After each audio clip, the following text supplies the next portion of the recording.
Muy buenas tardes para toda nuestra comunidad UCEísta, investigadores de todas las regiones del país que nos acompañan a esta hora en este importante evento, al que nos acompaña una persona muy especial, una persona que lleva años ayudándonos a generar esa cultura de la calidad. Se trata de Atilio Bustos González, él es doctor en Ciencias de la Información, investigador del Grupo Shimago y como les decía, quien lleva ya años ayudándonos en todo este proceso del desarrollo de la cultura, de la investigación en nuestra universidad.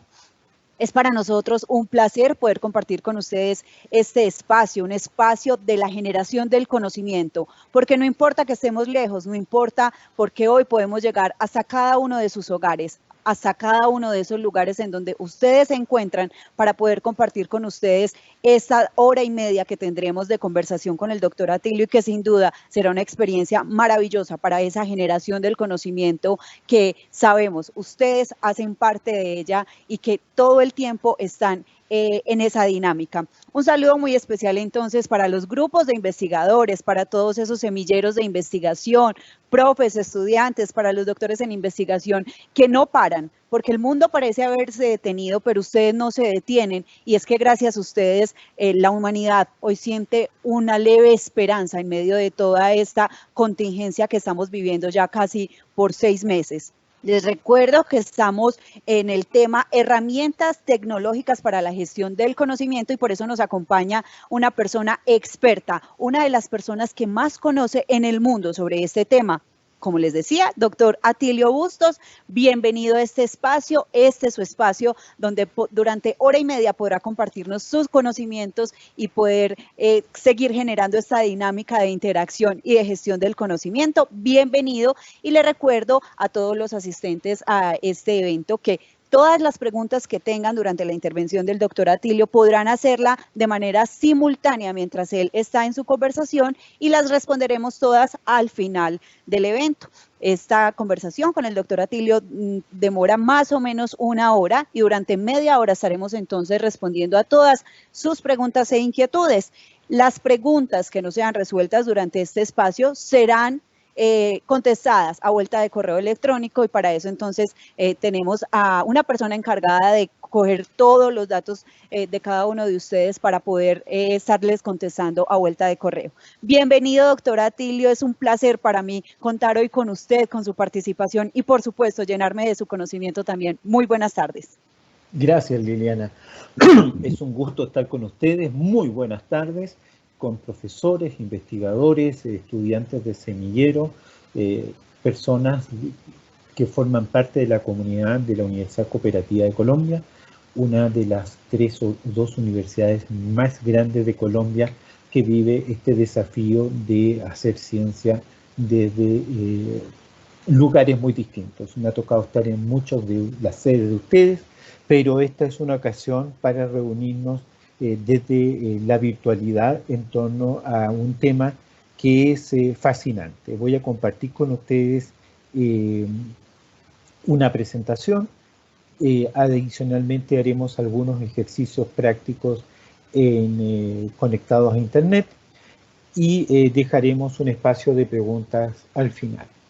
Al igual que cuando uno habla de TICs, hablar de herramientas tecnológicas para gestión del conocimiento científico, finalmente, así como en las TIC, lo importante es la comunicación.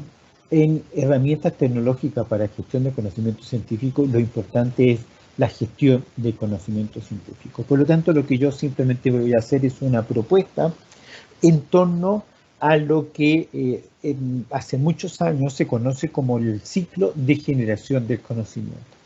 El ciclo de generación del conocimiento es muy propio al quehacer de las universidades y aplica particularmente a lo que es hacer investigación original desde la formulación del proyecto hasta el final de la misma y la generación de resultados, pero el ciclo de generación de conocimiento en realidad tiene que ver con la mayoría de los procesos de enseñanza y aprendizaje. Por lo tanto, está ligado a lo que nuestros estudiantes debieran experienciar en la sala de clases. La pregunta clave en esto es, ¿y por qué una universidad tendría que hacer investigación? Bueno, porque investigando es un conjunto de competencias, donde gestión de conocimiento es una forma de denominar a esas competencias, pero incluyen pensamiento crítico científico, incluyen análisis y procesamiento de datos, incluye la escritura científica. Por lo tanto, la palabra ciclo de generación del conocimiento o gestión del conocimiento alude a esas competencias y lo que planteamos es los estudiantes solo van a poder lograr esas competencias cuando están en presencia de unos profesores que las dominan. Por eso es importante que en la universidad se realice investigación, no solo por el deber científico de mover la frontera, sino que porque particularmente desde nuestra perspectiva de la formación, tengamos unos profesores que dominan el método, que dominan el estado del arte, que dominan el conocimiento de la frontera y que son capaces de enamorar a los estudiantes de esa frontera. Por lo tanto, cuando hablamos de la gestión del conocimiento a través de este ciclo de generación, en realidad esto es una invitación que vale tanto desde la perspectiva de el cómo hago investigación, el cómo me mantengo al día y el cómo introduzco a nuestros estudiantes en ese proceso. Lo que vamos a hacer entonces es dividir los distintos pasos de este ciclo, que está desde descubrir cuál es el estado del arte, identificar objetos de investigación, diseñar el estudio que vamos a realizar, acumular datos, materiales, evidencia, estudios previos, recolectar datos y trabajos de campo o de laboratorio o de análisis de gabinete, almacenar esos datos, analizar esos datos, interpretar esos datos para generar hallazgos, escribir unos manuscritos y transformar finalmente esos manuscritos en producción científica.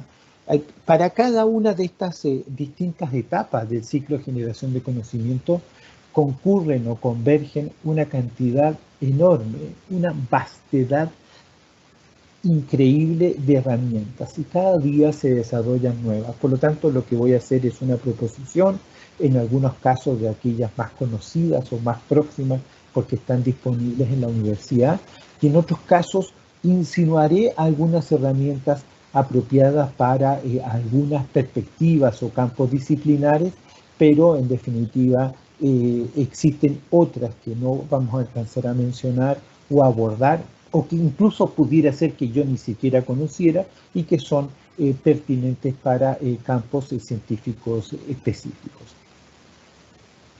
El primer grupo que propongo dividir es el conjunto de pasos asociados al diseño de una investigación. ¿Por qué necesito usar una herramienta como Scopus o WOS? Porque necesito hacer una revisión del estado del arte que sea exhaustiva, internacional, en una lengua franca que me permita asegurar que soy capaz de encontrar lo que se publicó en inglés y todo aquello que he publicado en otros idiomas necesita una lengua de convergencia para poder realizar una búsqueda que sea exhaustiva. Ya les he demostrado a algunos de ustedes en otras ocasiones que si usamos un concepto en español, recuperamos una exigua cantidad de artículos. Si usamos ese mismo concepto en Scopus, en inglés, la cantidad no solo aumenta, sino que además, cuando limito en esa gran cantidad de artículos recuperados, aquellos que se publicaron en español son mayores que los que encuentro buscando exactamente el concepto en español. Por lo tanto, el tema del idioma es particularmente importante. Vamos a buscar algunos ejemplos de cómo ligo las búsquedas en Scopus con productos o con información de los proyectos a los cuales dieron origen, y por lo tanto, si puedo encontrar los proyectos, seguramente podré tener ejemplos de proyectos desarrollados en distintas instituciones respecto del tema en que estoy investigando. Una cosa es que yo analice los artículos publicados por otros, y otra cosa es que sea capaz de encontrar los proyectos de investigación que dieron origen a esos resultados. Revisaremos herramientas que permiten construir redes de colaboración. En este minuto se está discutiendo el documento base respecto de la investigación científica en el nuevo Ministerio de Ciencia y Tecnología, y vemos que el capítulo colaboración internacional solo tiene un párrafo, 6 líneas. Obviamente es un apartado que requiere un mayor nivel de esfuerzo, porque en el nivel de desarrollo científico que nos encontramos, esa colaboración internacional o nacional o la combinación de ambas son particularmente valiosas. Y en una universidad como la Universidad Cooperativa, tan dispersa, debiéramos seguir fortaleciendo nuestras capacidades de estudios multicéntricos a partir de esta particular posición ventajosa que es tener profesores de los mismos campos científicos distribuidos a lo largo de muchas sedes en el país. Miraremos Mendeley y otras fuentes de financiamiento y el diseño de proyectos mediante plataformas adecuadas. Si yo busco, por ejemplo, por Universidad Cooperativa de Colombia, me voy a salir un segundo de la presentación en PowerPoint y voy a compartir con ustedes el acceso a Scopus.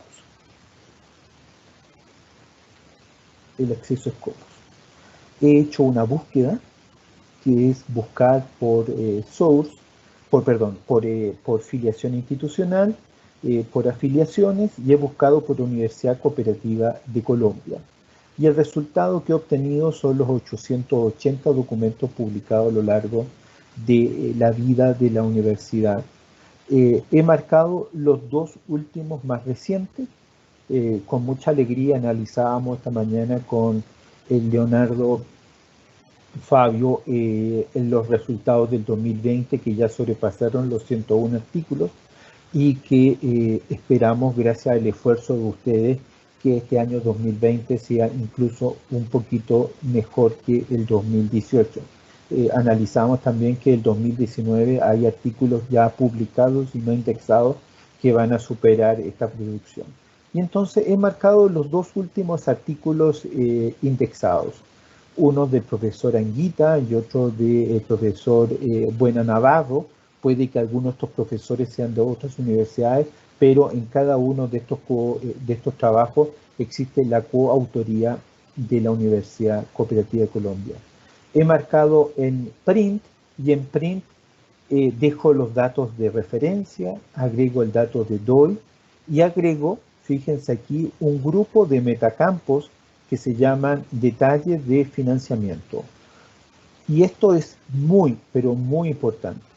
Número, código, financiador y nombre del proyecto.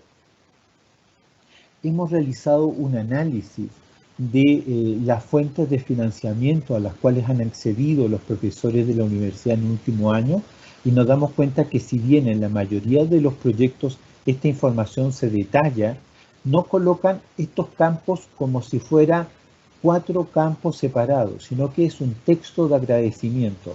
Y resulta ser que cuando se analiza los artículos, esta información no queda adecuadamente captada. Número, código de proyecto, financiador, nombre del proyecto. 4 campos muy detallados. Abro esta ventana y si se fijan aquí, lo que he obtenido es una visión imprimible de estos dos artículos.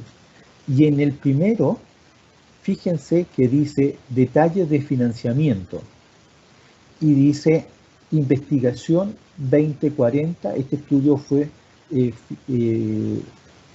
financiado por la Universidad Cooperativa de Colombia sin coma, sin punto y coma, y un segundo nombre, National Committee of Research Development, CONADI.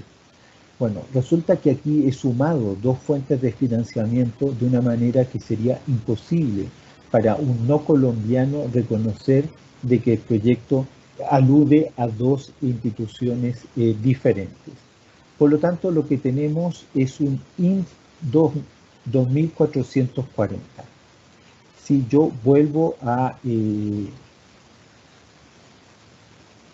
la plataforma de Chrome y hago una búsqueda por UCC INP 2440, miren lo que logro.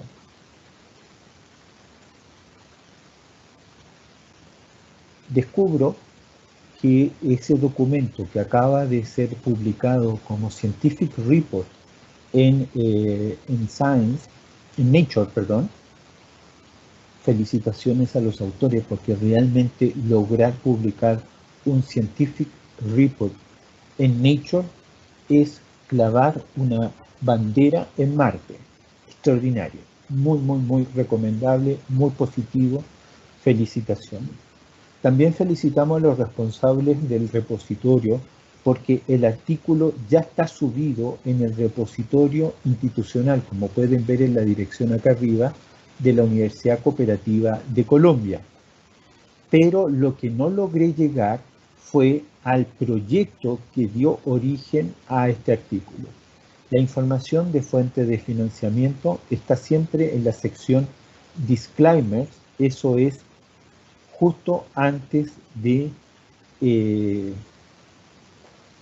la sección Referencias, y en este caso no necesariamente se siguió esa fórmula.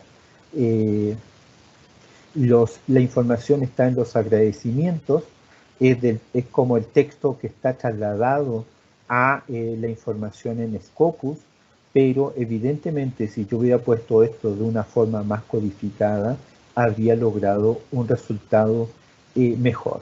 Y por lo tanto, en este caso, congratulaciones a los autores por lograr publicar en una revista tan central multidisciplinaria como es esta. Felicitaciones por la práctica de colocar el artículo en el repositorio institucional. El repositorio institucional permite que, al partir de buscar, fíjense, solo el código del proyecto, este código de acá, el artículo se vuelve recuperable. Muy bien hecho el trabajo, pero nos queda una oportunidad todavía, que es si estamos dispuestos a transparentar los proyectos que dieron origen a estos resultados. Voy por un segundo a dejar de proyectar desde esta plataforma y voy a volver a la presentación en PowerPoint. Aquí estamos. Por lo tanto, fíjense que los artículos más recientes hacen referencia a las fuentes de financiamiento. Esto es una práctica habitual en ambas bases de datos, en WOS y en Scopus, y les ruego usarlo para analizar la competencia, usarlo para analizar cómo los compañeros o colegas están financiando sus investigaciones, utilizarlo para buscar los proyectos originales y buscar oportunidades de mejorar los propios. Esta es la información que les mostré en pantalla recién. Un siguiente elemento es cómo puedo acceder a redes de investigadores en mi campo. Y para eso puedo utilizar herramientas como ORCID, Vivo, Pure. Vivo y Pure han terminado convergiendo en una única herramienta que permite gestionar el stock de capital humano avanzado que una institución dispone. O sea, muestro quiénes son mis investigadores y muestro algo que es muy interesante, es cuáles son los proyectos en que están trabajando. Cuando uno usa Scopus o WOS, lo que ve son los proyectos terminados, los artículos finalizados de los proyectos, que normalmente por el ciclo de duración de los proyectos en Colombia son proyectos ya terminados. En cambio, Pure o Vivo lo que muestran son los proyectos que se están ejecutando y por lo tanto las oportunidades de buscar socios a nivel internacional. A nivel internacional, aquí les coloco el caso de la Universidad de Edimburgo en Escocia, pero indudablemente a partir de la búsqueda de Pure puedo encontrar universidades en el mundo entero. Y si ustedes entran a este sitio van a poder explorar esas posibilidades. Otras universidades como la Universidad de Medellín también tienen plataformas de la misma tipología en que muestran los perfiles de investigadores, los grupos de investigación, los 927 proyectos cerrados o en proceso de realización, los resultados de investigación y una serie de recursos adicionales. Por lo tanto, existen herramientas para explorar lo que los amigos, socios o colaboradores están haciendo. Un cuarto nivel dentro del diseño de la investigación es buscar fuentes de financiamiento. Y aquí yo les propongo utilizar Founding. Seguramente muchos de ustedes utilizan Mendeley, que habitualmente utilizan Mendeley en sus, como herramienta habitual en sus investigaciones. Perdón que esto se pone, estoy tratando de compartir acá. Yo entré a Mendeley, y Mendeley me permite acceder a mi biblioteca de documentos, como muchos de ustedes ya utilizan, me permite gestionar grupos, me permite publicar datasets y volverlos visibles, con lo cual significa que los productos de mi investigación no solamente pueden ser artículos científicos, sino que volver públicos esos datasets, avanzar en mi carrera, y el último recurso es Funding, que son fuentes de financiamiento internacionales. Aquí he hecho una búsqueda por Social Cognition y me ha arrojado 178 resultados. Algunos indican cuándo cierran, en 132 días, en 142 días. La segunda pregunta es si soy elegible, por lo tanto, si yo coloco Colombia, inmediatamente filtraré de esas 178 oportunidades a 14 que aplican a Colombia.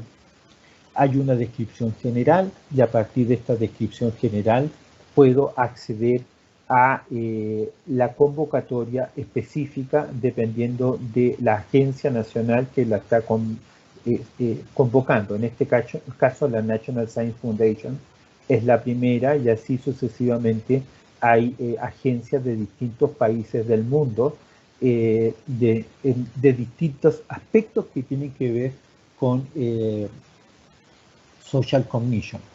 Como en todas las bases de datos, al igual que en Scopus, hay que buscar en inglés. Funding es una base que está abierta a cualquier investigador, no importa si está conectado a la universidad o está desde su casa. Por lo tanto, es una herramienta que ustedes tienen disponible. Vuelvo a la presentación en PowerPoint.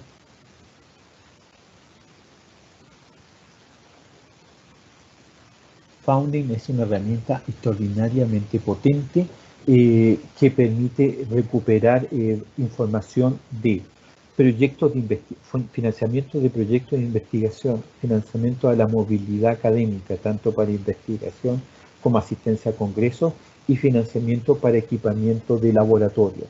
Pero principalmente son convocatorias para el financiamiento de investigación. No es la única fuente abierta, existen otras herramientas como DMP Tools, pero en algunos, como en este caso, requiere la creación de una cuenta o la contratación de un servicio. En cambio, el primero es Open Access.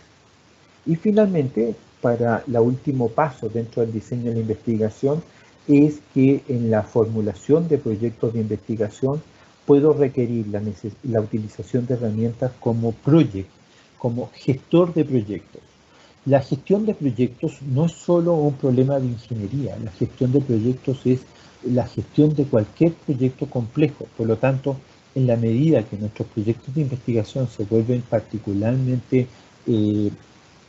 divididos en muchas macro tareas, en muchos objetivos específicos que tienen metodologías singulares, y las metodologías tienen pasos singulares donde interviene una gran cantidad de socios y de recursos, y donde el atraso de uno genera un camino crítico que dificulta la tarea, indudablemente el uso de herramientas como Project, cuando tengo más de 100 tareas que controlar, es útil porque además me permite gestionar el avance del proyecto, rendir cuentas sobre el avance del proyecto y tener atenta la provisión de recursos. Existen otras herramientas complementarias como Dataverse que no hacen exactamente lo mismo, pero permite conectar los recursos que requiero por una investigación.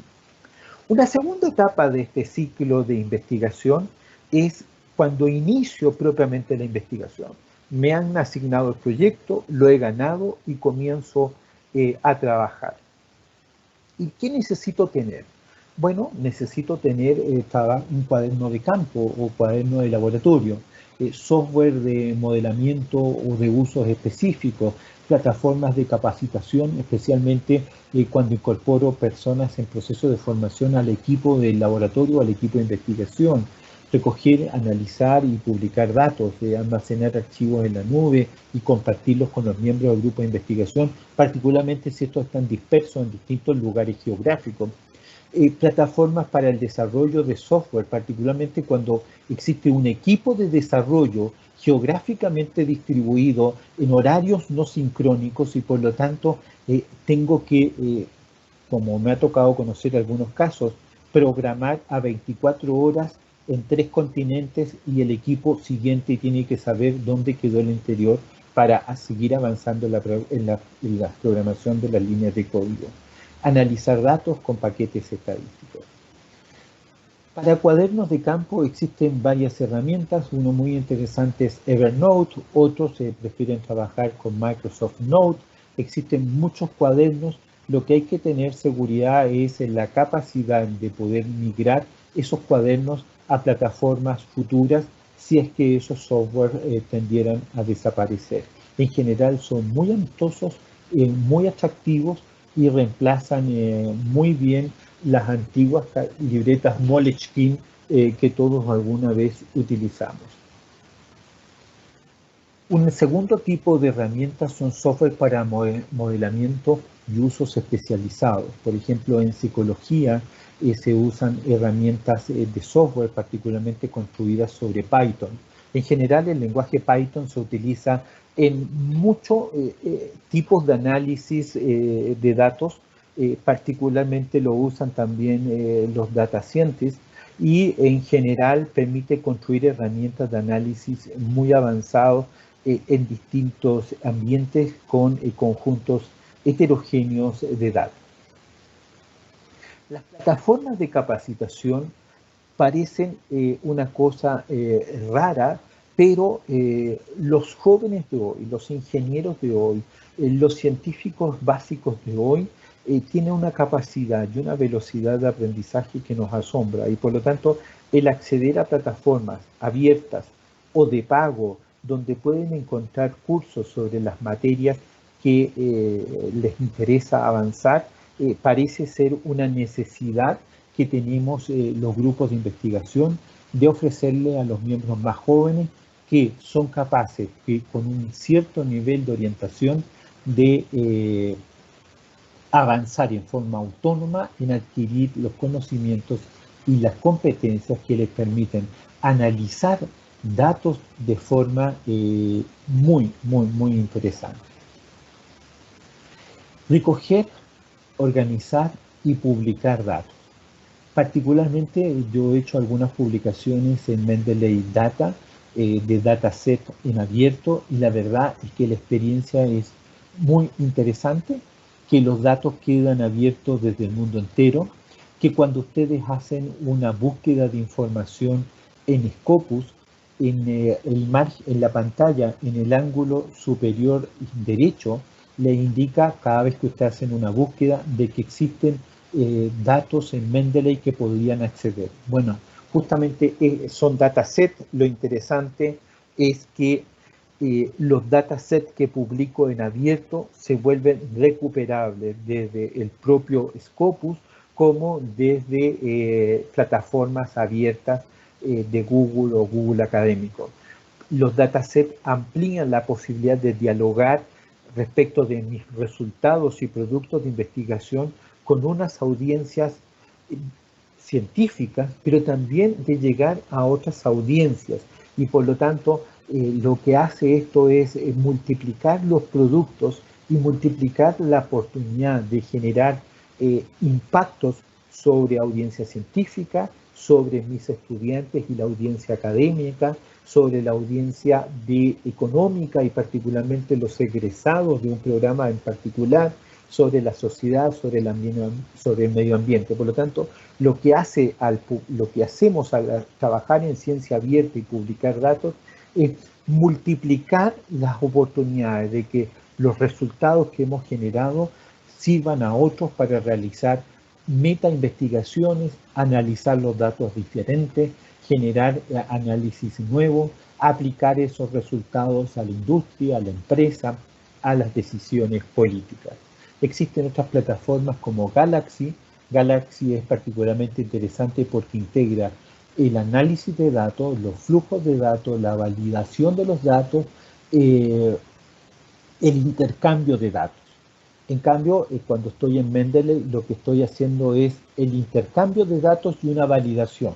Los datos uno los sube a la plataforma y a las pocas horas recibe la validación de que estos han sido publicados. O sea, hay un humano que verifica lo que se está poniendo ahí, no hace la validación científica, sino que valida que lo que se publica cumple con un conjunto de normas de buenas prácticas. Almacenar archivos en la nube es una costumbre sana y prudente frente a cualquier fallo que pudiera tener una plataforma local. Por ejemplo, esta presentación que la terminé de actualizar ayer, la subí en la nube y eso permite que si llegara a fallar mi computador, yo me conecto a mi cuenta Dropbox y tengo acceso a esta plataforma. De hecho, la presentación, si ustedes la reciben, pesa mucho y por eso a las personas con que estamos colaborando en la Universidad Cooperativa, a ambas Lilianas, se las hemos mandado como un link a un Dropbox porque excede el tamaño de los 15 megabytes que puedo, gigabytes que puedo compartir en un correo electrónico. Luego tenemos las plataformas colaborativas de desarrollo de software que permiten documentar los avances en el desarrollo de cualquier software, permite blindarnos frente a la partida de un programador y la llegada a otro, pero también permite, como lo mencioné en la introducción de esta unidad, el que podamos de modo colaborativo construir software concurrentemente en jornadas complementarias y que luego estos software que generamos pudieran quedar en abierto. Para análisis estadístico, dependiendo del campo científico en que nos encontramos, existen una serie de paquetes, algunos tan antiguos como el SPSS, desarrollado por la IBM originalmente en 1968, herramientas más modernas como Tableau. Ya hemos visto en algunos medios de prensa nacionales cómo se ha utilizado Tableau para publicar información estadística respecto de COVID-19, u otras herramientas como QuickLeak. El tercer grupo es generar los resultados. ¿Cómo paso de la etapa del trabajo de campo, aquello que este año se ha hecho difícil y seguramente el año siguiente va a ser más difícil aún, porque para este año teníamos los datos recogidos en la mayoría de las investigaciones y por lo tanto toda esta etapa que acabamos de cerrar es una etapa que se pudo generar productos a partir de esos resultados. Y por lo tanto generar resultados tiene que ver con escribir los reportes, buscar revistas donde publicar, publicar los resultados en distintas plataformas de distintas publishers o editores, registrar la producción para que mi perfil investigador refleje lo que he estado haciendo, visibilizar los resultados de investigación de forma tal de que pueda juntar productos que he generado con audiencias diversas y por lo tanto a mayor conexión entre productos y audiencias voy a lograr más impactos. Por lo tanto, nuevamente, ojo, la tecnología es el puentecito que permite conectar productos con audiencias, pero debo elegir esas tecnologías para generar esos puentes con esas audiencias que he elegido. Otra cosa será si se produce serendipia y logro llegar a otras audiencias. La apropiación social de resultados de investigación, usando Twitter, Wikipedia o incluso el desarrollo que recientemente la universidad ha impulsado a través del sello editorial, en donde ha abierto una tercera línea de trabajo que se llama apropiación social. El sello editorial publica libros, una parte muy significativa de ellos, 37 en los últimos años han sido indexados en el Book Citation Report, publica unas revistas, muchas de ellas postuladas recientemente al concurso de Publindex, y ha abierto esta área de apropiación social donde muestra distintos tipos de resultados, no solo tesis, sino que otro tipo de productos de valor social y que están en abierto. Pero sin lugar a dudas, si mi trabajo es publicado en esa plataforma del sello editorial, tendré que usar Twitter y otras herramientas para darle visibilidad. Cómo compartir resultados de investigación y cómo ir validando esos resultados. Para escribir artículos, esto es muy antiguo, o uso Word o uso LaTeX, y los que escriben LaTeX lo vienen haciendo a la perfección desde que están en primero o segundo año de la universidad. Algunos otros usan otras herramientas como Text o Grammarly para mejorar la producción de los textos en inglés. Para buscar revistas puedo usar varias herramientas, particularmente que me aseguren que revistas que estoy buscando tengan un punto de conexión con los cuartiles, y particularmente con los cuartiles 1 y 2, que es donde se concentra la política y la universidad en asegurar los resultados. La universidad se había puesto una meta de llegar al 50% de su producción entre Q1 y Q2, y hasta donde va avanzado este año, lo mirábamos esta mañana con la Dirección Nacional de Investigación, ustedes han logrado publicar el 53% de la producción en revistas Q1, Q2. Enhorabuena, eso tiene un efecto sobre la visibilidad extraordinaria. Una de esas herramientas es Open Access, Imago Journal and Country Rank, la tienen disponible a ustedes a su disposición. Otras herramientas pueden ser públicas, Find Journal. Lo interesante de estas otras herramientas es que permiten, a partir de colocar el título de su trabajo, el abstract de su trabajo y palabras claves, encontrar revistas que semánticamente coinciden. Esto tiene sus riesgos, y uno de los límites es que cuando uso las herramientas de Elsevier, lo que me va a mostrar son las fantásticas 2200 revistas de Elsevier, o que cuando uso las herramientas de Springer, lo que me va a mostrar son los fantásticos 1400 títulos de Springer. Pero particularmente me ha parecido interesante Journal Guide. Journal Guide tiene la ventaja de no estar asociada a un sello editorial en particular, pero tiene una desventaja: la cobertura cubre 46.000 títulos, o sea, va más allá de aquellos títulos que están indexados en WOS, en Scopus o incluidos en Publindex o homologado por Colciencias. Por lo tanto, siempre tengan presente que frente a cada capacidad de una de estas herramientas para buscar títulos, necesariamente tendré que ir a Imago Journal and Country Rank o al DCR para asegurar que esos títulos que coinciden con mi revista están indexados y preferentemente están clasificados en los cuartiles más altos. Cuando llegue la hora de publicar los resultados, tendré que, elegida la revista, esa revista se publica de acuerdo a una plataforma. Por lo tanto, en la medida que voy ganando experiencia, tanto en publicar en plataformas propietarias como la de Sign Direct o de otros sellos editoriales, Springer, Wiley, me vuelvo experto en esa plataforma.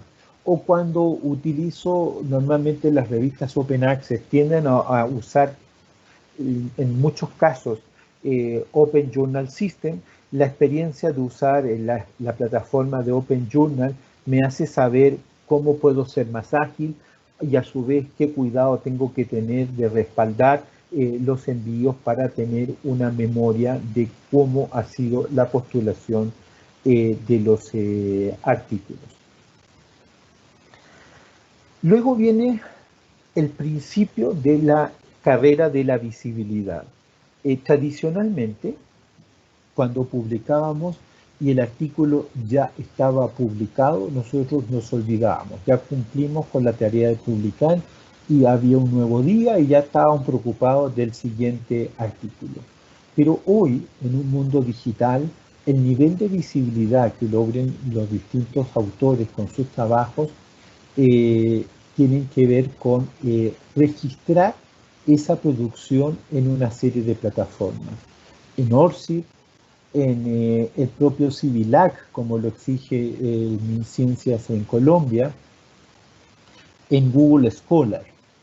Obviamente que los resultados son distintos. Una cosa es mi perfil investigador visto en Scopus y otra cosa es mi perfil investigador visto en Google Scholar. En este caso les muestro el registro de Félix de Moya y claro, tiene 101.000 citas.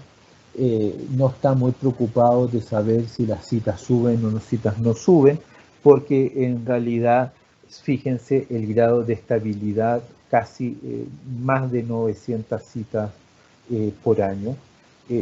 Vivo en una zona de tranquilidad, pero sin lugar a duda va subiendo sus trabajos en esa plataforma.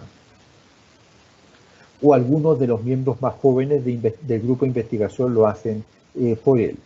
Visibilizar los resultados de investigación.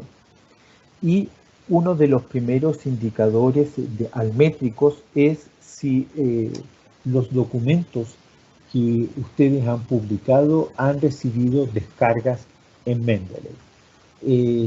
Eso es una información de un proxy del grado de interés que un documento está generando sobre las audiencias a las cuales pudiera llegar. Y por lo tanto, el uso de Mendeley se vuelve una herramienta, yo diría, la herramienta insignia en la gestión del conocimiento.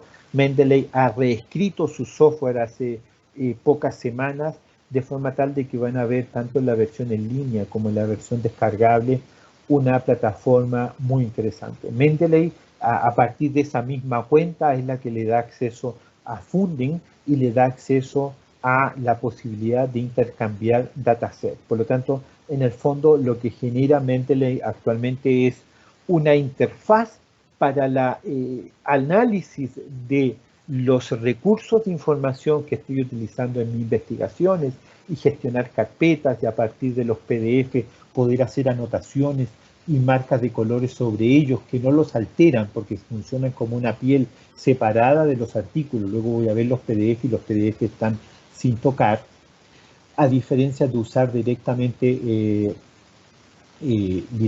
la plataforma de PDF para editar, de Adobe Acrobat para editar los artículos que sí los modifica y quedan así marcados para siempre.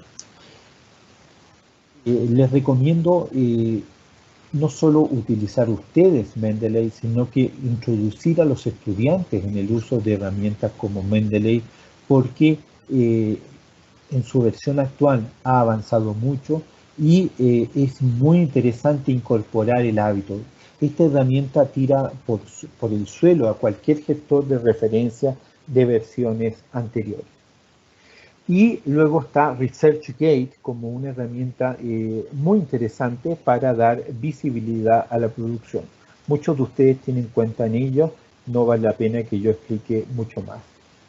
Luego viene un segundo grupo de elementos de visibilidad, que son los repositorios temáticos. Y ojo, cuando digo repositorio, porque al decir temático estoy diciendo dónde convergen los investigadores de un campo disciplinar. Por ejemplo, Archives claramente es un repositorio para físicos y a todo físico se le ocurre subir sus trabajos allí. Aun cuando el trabajo no sea de física. Fíjense que Jorge Hirsch, cuando publicó el artículo de su famoso índice, era un artículo de cienciometría, pero lo subió en el repositorio Archives y luego lo publicó un año y medio después en Physical Letters Parte B. Otro repositorio que ya no es temático, sino que es de cobertura extendida temáticamente, es Zenodo, que está ligado a OpenAIRE y particularmente operado por el CERN en Francia y Suiza. Y esto da visibilidad a la red de metadatos en abierto más grande del mundo, que es OpenAIRE. Colombia pertenece a la red, la referencia, y la referencia forma parte de OpenAIRE. Por lo tanto, el gobierno colombiano forma parte de esa iniciativa. El segundo tipo de repositorio son los institucionales. Y ya vimos en el ejemplo del artículo de Nature lo fantásticamente eficiente que es, que si yo deposito un documento en el repositorio institucional de la universidad, Google está indexando hasta los elementos más mínimos, como INF 2440. Y si ustedes se fijaron, lo busqué entre comillas. O sea, el repositorio está cumpliendo su función no solo de preservar el registro de la producción científica de la universidad, sino que contribuye de forma eficaz a darle visibilidad en la red. Muy bien por la Dirección Nacional de Bibliotecas, que es la que está gestionando este producto. Y luego viene la apropiación social de los resultados de investigación. En muchos proyectos ya no basta que yo diga qué productos voy a generar de la investigación, sino que tengo que indicar cuál va a ser el plan de apropiación social. Y lo primero es contarle al mundo que mi artículo existe. Si ustedes entran a las revistas científicas, la mayoría de las revistas a nivel de artículos permite mandar un tweet. En tweet yo diría que hay que considerar algunas reglas, pero hay una particularmente valiosa. Un tweet con una imagen tiene tiene muchísimas más probabilidades de ser visto que un tweet que solo es de texto. Por lo tanto, hay que practicar las técnicas de escribir buenos tweets, tienen que buscar sus trabajos en Scopus y descubrir si los tweets en torno a su trabajo existen o no existen, primera pregunta, y por lo tanto si no existe habría que mandar un tweet. La segunda mensaje es, ¿fueron ustedes los que escribieron el tweet o fue la propia revista la que hizo el tweet de su artículo? La tercera pregunta, ¿será que los tweets lo mandaron desde la Universidad Cooperativa o fueron los otros socios en otras universidades, muchas veces en otras partes del mundo, los que le han dado visibilidad y no han sido ustedes mismos? Por lo tanto, otro elemento de los información almétrica es el número de tweets que un trabajo ha recibido y el número de retweets que esos trabajos han generado. Otro nivel de visibilidad es, ¿son sus trabajos citados en Wikipedia? Y la pregunta siguiente, ¿y quién tendrá que preocuparse de que mi trabajo sea citado en Wikipedia? Bueno, la respuesta es sencilla.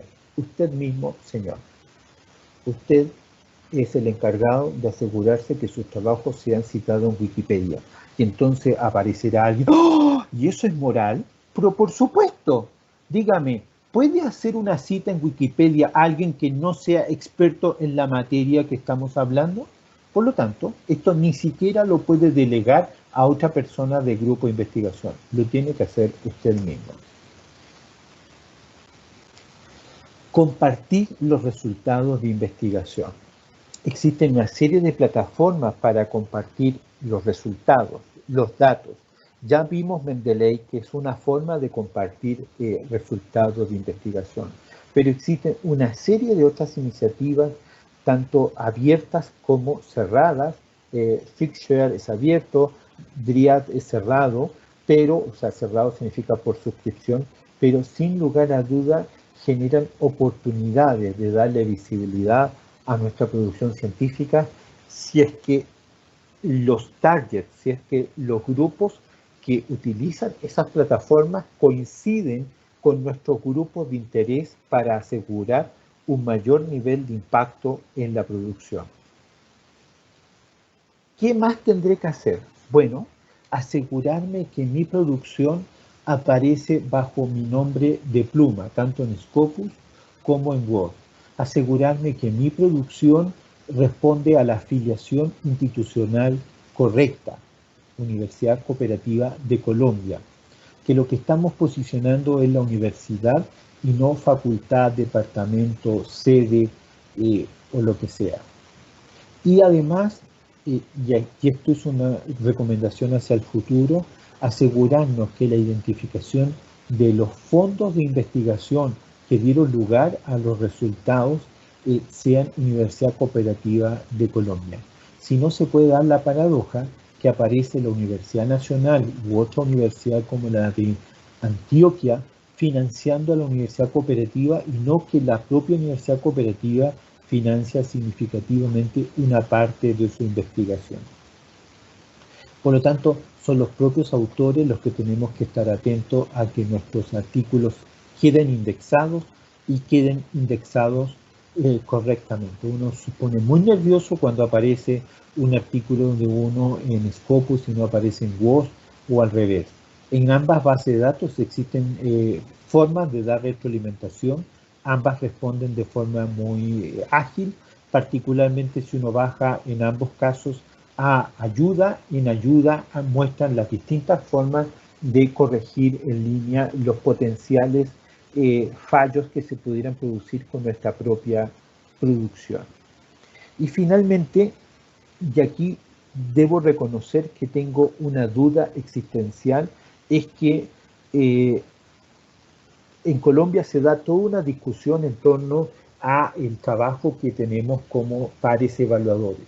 Y Publons es una plataforma que tiene que ver con registrar las evaluaciones que he hecho. Muchas revistas hoy por hoy, como Plus One, son con evaluaciones en abierto, y qué bien que lo sean, y las evaluaciones son muy rigurosas.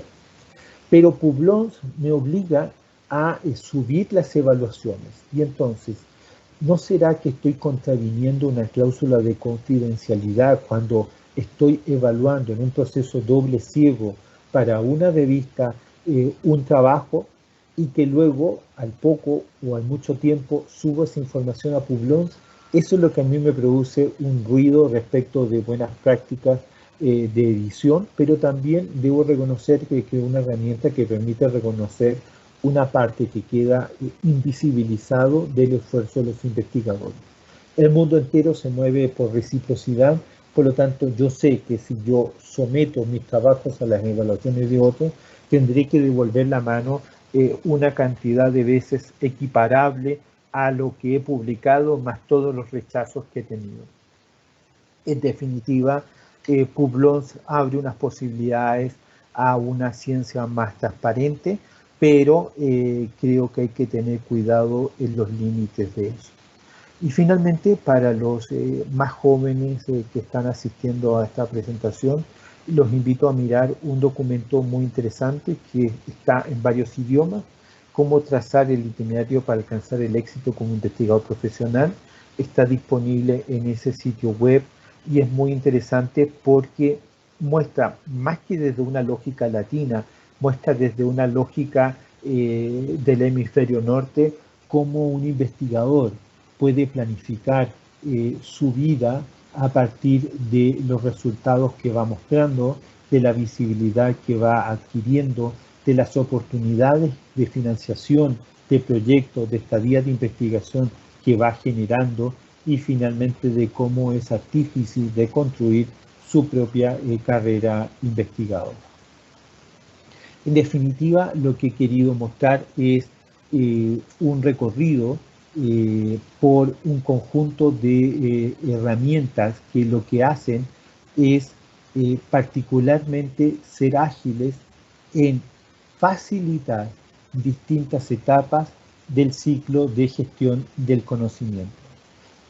Esto podrá tener diferencias, matices, singularidades desde distintos campos científicos, pero en definitiva las etapas del ciclo no son radicalmente distintas, lo que varía son algunas de las herramientas, otras son comunes a todos los campos disciplinares, pero en la medida que logro integrar estas herramientas tecnológicas como herramientas, o sea, como un conjunto de tools a los cuales yo estiro la mano y los saco oportunamente y los utilizo sin tener que ir a aprender cómo se utilizan, sino que eso ya es parte de mi hábito, ya sé usar WOS, ya sé usar Scopus, ya utilizo Mendeley, pasarme a la versión nueva no me costó nada, ya he publicado en Science Direct, ya he publicado en Springer, ya he publicado con OJS, en definitiva, que las herramientas sean parte de mis capacidades y no algo sobre los cuales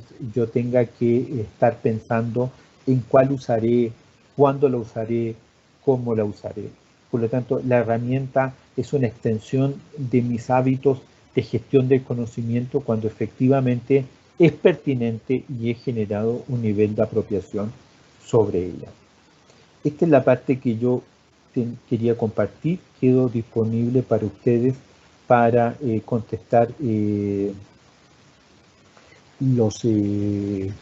para contestar las preguntas que ustedes tengan para hacer.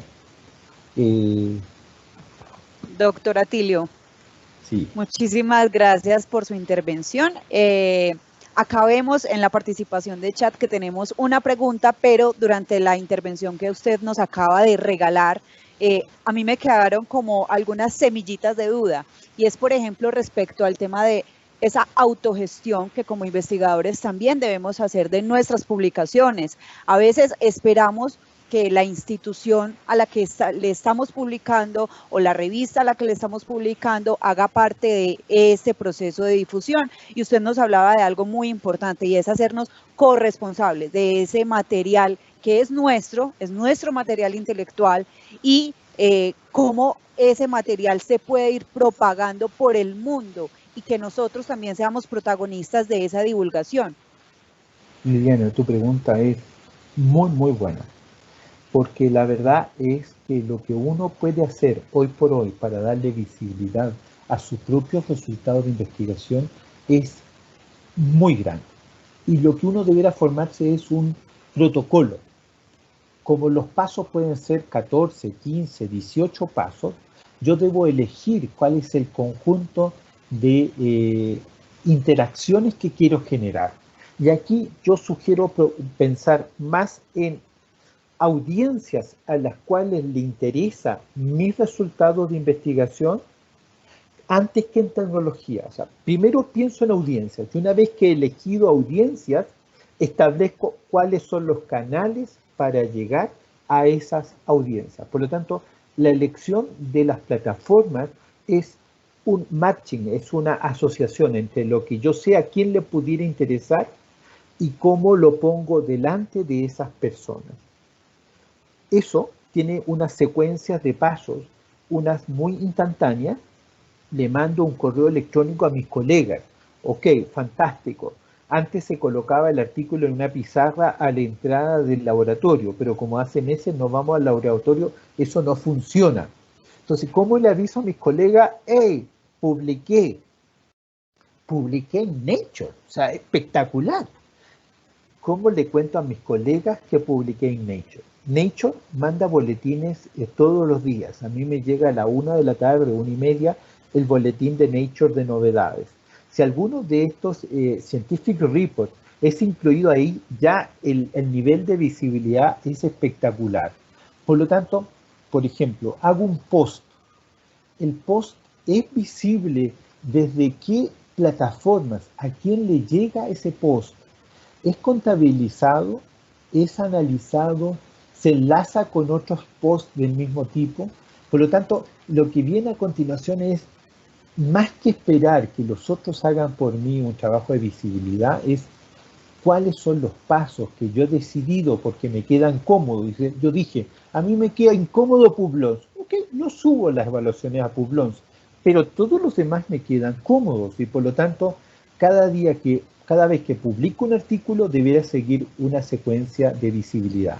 La primera vez me tomará 8 o 9 horas hacer visible un trabajo, pero luego, cuando ya me vuelvo experto, después de tanto publicar y tanto visibilizar, no será más de 2 horas lo que me toma hacer todas las estrategias posibles para maximizar la llegada de mis trabajos a más audiencias y por lo tanto cumplir con el mandato de asegurar impacto en distintas dimensiones de la sociedad, no solo el impacto científico. Doctor Atilio, precisamente usted ahorita tocaba un tema que yo sé que los científicos también se han preguntado, muchos investigadores se preguntan, y es el tema ético y moral. Usted ahorita hablaba de plataformas tipo redes sociales y plataformas que son de fácil acceso. ¿Y cómo es el tema de esa ética y esa moral? ¿Se vale que yo misma publique mis propios artículos? Porque a veces parece como que nos las estamos dando de muchos elogios propios. A ver, la transformación de un manuscrito en un producto de investigación es el trabajo que hacen las revistas científicas en la convergencia de un equipo editorial y unos pares evaluadores que se hacen cargo de valorar esos trabajos. El trabajo de los pares evaluadores es clave, pero son los sellos editoriales, son los editores de revistas científicas los que administran ese trabajo y aseguran que ese trabajo con varias iteraciones llegue al más alto nivel. En ese sentido, yo puedo subir mis documentos a un repositorio, sí, pero después de que esos productos han sido validados por la comunidad científica. La revista, a través de sus pares, es una gestión representativa y por lo tanto asumen a nombre de toda la comunidad de que he dado el nil obstat, el imprimatur, esa autorización para decir este producto cumple con unos estándares mínimos razonables y por lo tanto lo llevamos a publicar. El tema de las buenas prácticas de producción científica es un tema crítico. En los 3 últimos años esto se ha vuelto especialmente crítico.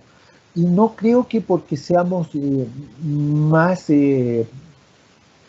hábiles que antes en inventar nuevos trucos, sino que porque existen herramientas tecnológicas que nos permiten efectivamente detectar con mayor facilidad que esos trucos se producen. Pero el sistema tiene una base. La base es el sistema entero descansa en la buena fe. El editor tiene buena fe en que el autor solo mandó este artículo a esta revista y no concurrentemente a varias. Por lo tanto, el sistema descansa en la buena fe. El sistema tiene algunas ventanas de momentos ciegos y por lo tanto el hacer trampas, el volverse poco ético, finalmente redunda en un problema para el propio autor que más temprano o más tarde se termina descubriendo y los bochornos son gigantescos. Y el costo para la universidad a la cual está afiliado ese autor también es muy grande. Por lo tanto, construir reputación es lento y difícil, destruir la reputación puede ser una tarea muy rápida. Muchísimas gracias, doctor. Mire, pasamos de temas de herramientas tecnológicas para la gestión del conocimiento a esta discusión tan rica entre la ética, la moral y el investigador, que claro, es súper importante y que sabemos que también genera muchas dudas entre nuestra comunidad. Acá tenemos una pregunta y nos dicen, ¿qué tan malo es publicar en Q3 o Q4? Yo no diría que es malo. Las revistas que están indexadas en Scopus o WOS son revistas que han sido seleccionadas con procedimientos muy rigurosos. En Colombia se editan 114 revistas en distintos cuartiles. El cuartil más numeroso en Colombia es Q4 y el segundo en valor modal es Q3. pero evidentemente los cuartiles lo que hacen es describir para un público no experto cuál es el grado de centralidad de una revista en la construcción del discurso de una comunidad disciplinar. O sea, la revista es un canal de comunicación de confianza y por lo tanto la mayor intensidad del diálogo se da en esas revistas Q1. Cuando elijo una revista Q4, estoy publicando en una revista que es menos visible, muy difícil de ser leída, no forma parte de mi hábito de las 5 o 6 revistas que yo leo la tabla de contenidos regularmente y por lo tanto examino lo que están publicando. Por lo tanto, publico en un lugar que ya en origen es menos visible. La paradoja es que en Colombia tendemos a publicar menos en Q1 que países como México o Brasil.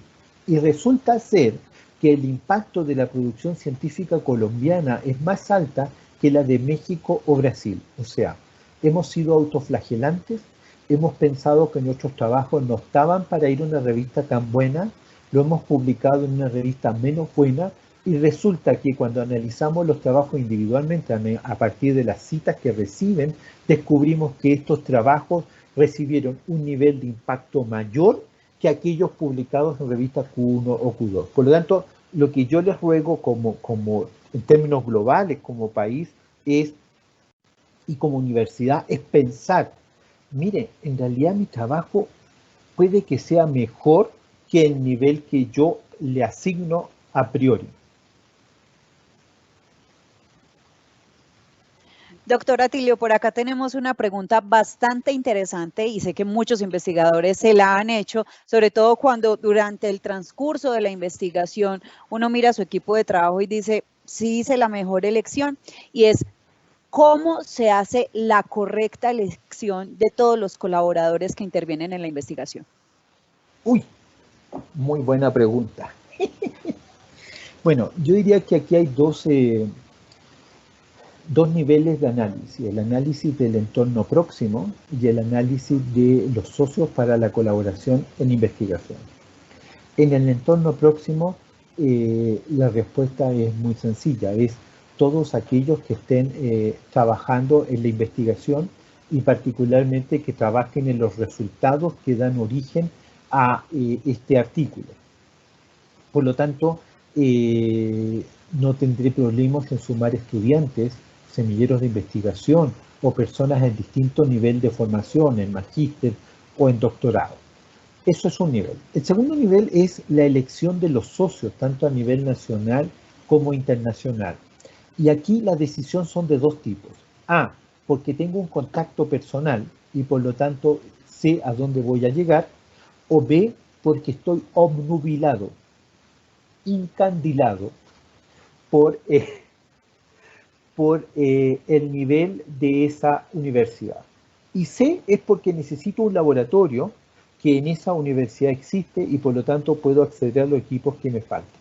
Por lo tanto, aquí hay que tener cuidado en la elección de socios porque la evidencia nos muestra que no siempre elegimos los mejores socios en colaboración nacional o en colaboración internacional. Que si la elección tiene que ver con acceder a capacidades científicas superiores, dominio de métodos, aprender un método o acceder a un laboratorio, bienvenido sea mientras eso sea necesario. Pero hay una dimensión que hay que cuidar, que es si yo inventé el tema a investigar, si yo formulé el proyecto, si yo conseguí una parte de la financiación en mi propia universidad, no estoy dispuesto a ceder el liderazgo porque el otro ponga un espectrómetro de masa. O sea, tenemos que cuidar el liderazgo de nuestra investigación para que se reconozca que la capacidad de identificar oportunidades de temas a investigar, de pensar buenas hipótesis, de diseñar métodos y de generar investigaciones que llegan a resultados publicables, la capacidad está aquí y no que está en los socios. Entonces, mucha atención con esa lección de primera mano, porque de ahí también vienen muchos resultados de la investigación, de esa sinergia, de ese trabajo entre los equipos colaboradores. Esta pregunta, doctor Atilio, Estas herramientas parecen estar más afines a publicaciones en revistas. ¿Cómo se hace con otros productos como patentes, por ejemplo? Bueno, nos hemos centrado particularmente en la gestión del conocimiento en revistas científicas. No esperábamos ni teníamos ninguna intención de llegar a lo que son los procesos de innovación, porque los procesos de innovación tienen recorridos totalmente distintos, tienen recorrido desde la formulación de los problemas distintos, de la identificación de los problemas distintos, de la búsqueda de socios, particularmente en el sector empresas o en el sector gobierno es distinto, y el proceso de generar los productos es distinto, teniendo una ventana de secreto muy grande, y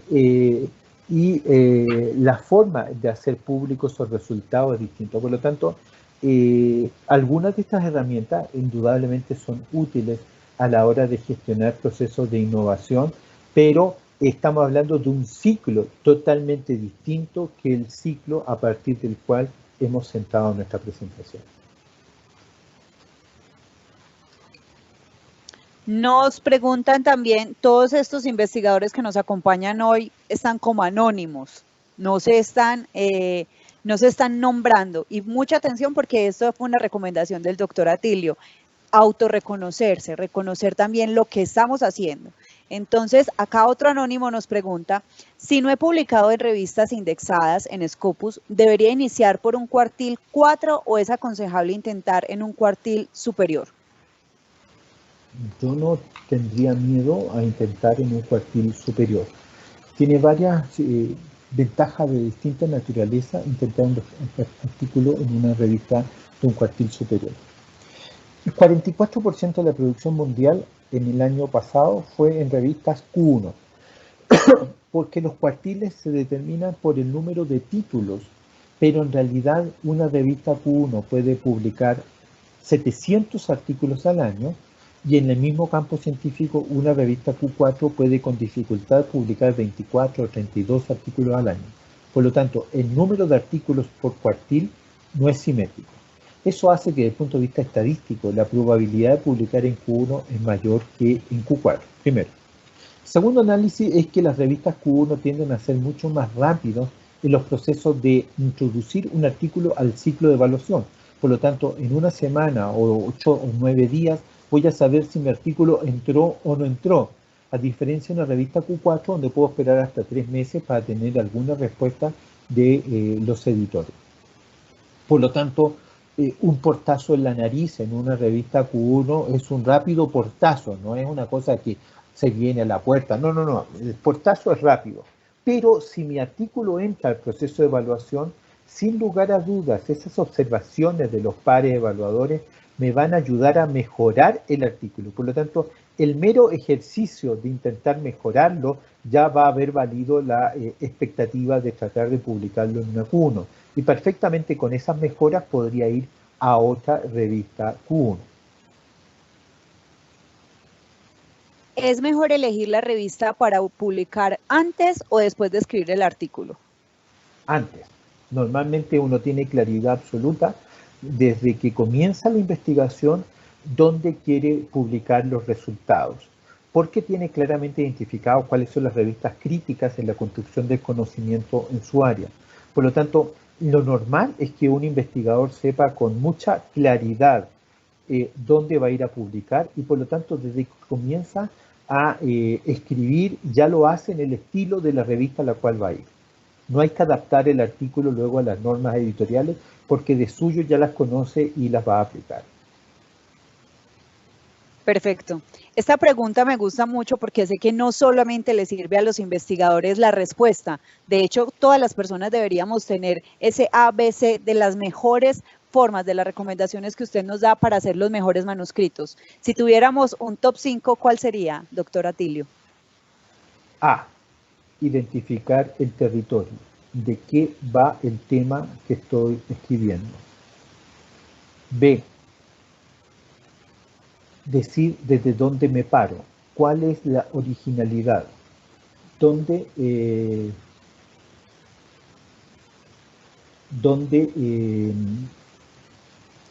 está esa aportación que estoy haciendo y por qué ese artículo vale la pena leerlo.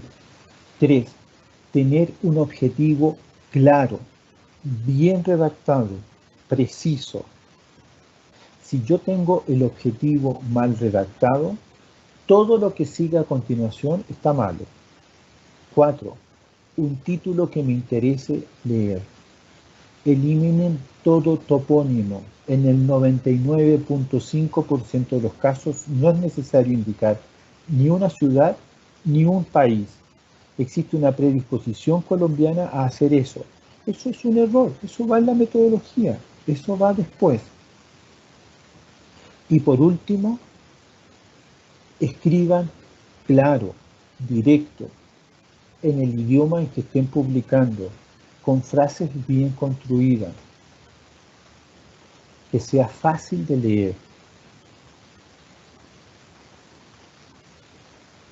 Hace parte del proceso de vinculación con el lector, y es que sabemos que los artículos científicos muchas veces tienen que ser releídos y muchas veces incluso se necesita un periodista científico para que lo baje al lenguaje más cercano. Y lo que usted dice, doctor Atilio, lograr vincular a la gente con eso que estamos escribiendo es clave.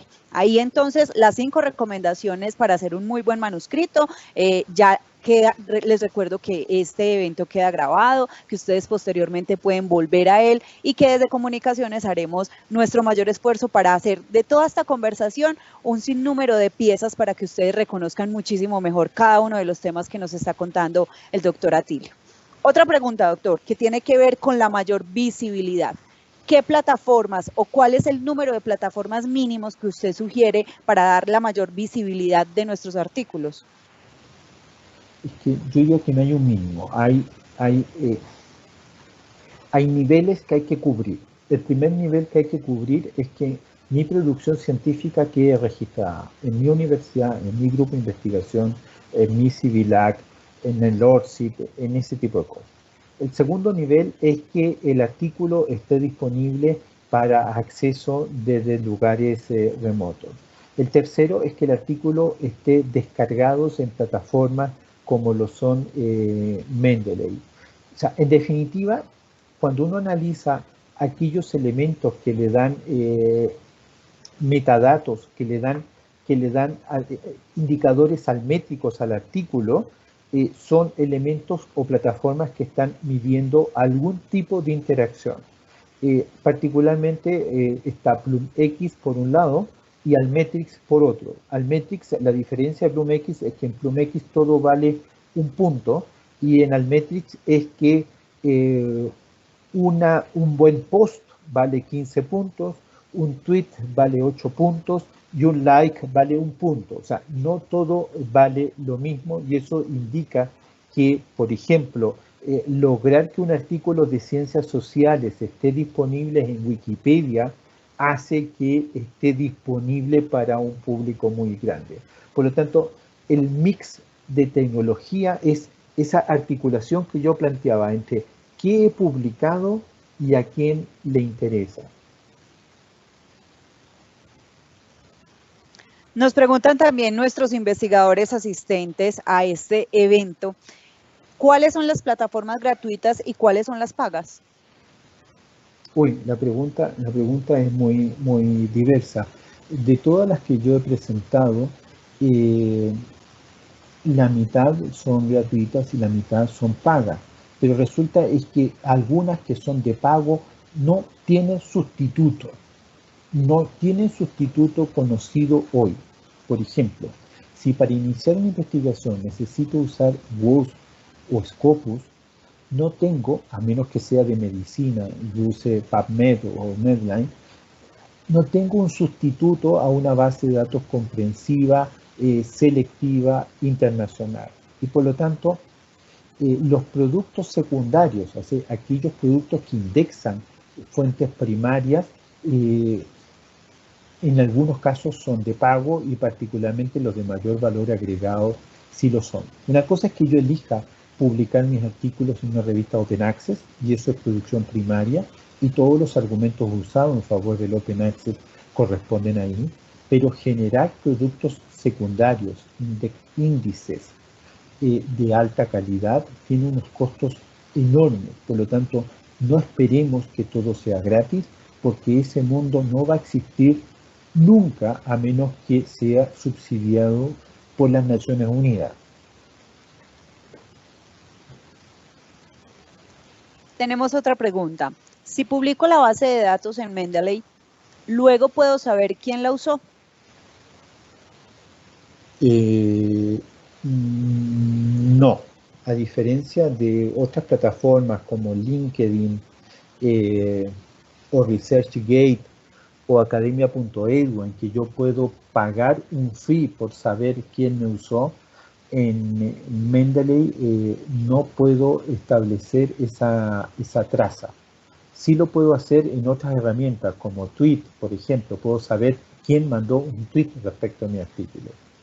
Pero en Mendeley no está establecido el poder establecer esa traza. Perfecto, doctor Atilio. Entonces, siendo las 3:23 de la tarde en Colombia, le cuento que acá se terminan entonces nuestras preguntas, 14 intervenciones de nuestra comunidad universitaria, de nuestra comunidad de investigadores que hicieron parte de este evento en el que usted nos habló hoy sobre las herramientas tecnológicas para la gestión del conocimiento, pero sabemos que tenemos nuevos encuentros con usted en el mes de octubre y de noviembre, así que también invitamos a esta comunidad para que haga parte de esas conversaciones tan ricas con el doctor Atilio, una persona experta en el tema que nos va a dar consejos.